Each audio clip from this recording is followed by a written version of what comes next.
Colonel Rajiv అనుకుంటా if I'm not wrong. Sir ఎక్కడో ఒక పాడ్కాస్ట్లో ఇంటర్వ్యూలో మాట్లాడుతున్నప్పుడు he also shared an experience. తన కలీగ్ చనిపోయిన విషయం he has to pass it on to his family. వాళ్ళ ఇంటికి వెళ్ళి morning 4 o'clock he was knocking the door. తను చనిపోయిన వాళ్ళ వైఫ్ తన డోర్ తీసేటప్పుడు న్యాచురలీ అది odd time to knock the door. ఆ టైంలో డోర్ తీయగానే తను మిలిటరీ పర్సన్ చూసి ఆల్ ఈజ్ వెల్ అని అడిగారంట.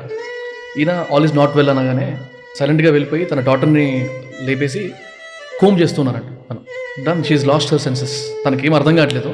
లిటరలీ ఎంత స్టేజ్కి వెళ్ళింది అంటే లాస్ట్ రైట్స్ కంప్లీట్ చేసేటప్పుడు లైక్ సెల్యూట్ చేయాల్సిన టైంలో తనకి ఇంజెక్షన్స్ ఇచ్చి మరి లేపాల్సి వచ్చింది అనేది వెన్ హీ మెన్షన్ నాకు literally tears were rolling out. అంటే ఇవన్నిటికీ ప్రిపేర్ అయ్యి వెళ్ళిపోతారు కదా అక్కడికి. ముందే చెప్తారనమాట, క్లియర్గా చెప్తారు, నేను ఇట్లా టేసి పోతున్నాను, నువ్వు వాట్సాప్ మెసేజ్ పంపిస్తే రాదు. So don't feel bad. Message రాకుండా ఉంటే మీన్స్ ఆల్ గుడ్. మెసేజ్ వస్తేనే problem. No news is good news.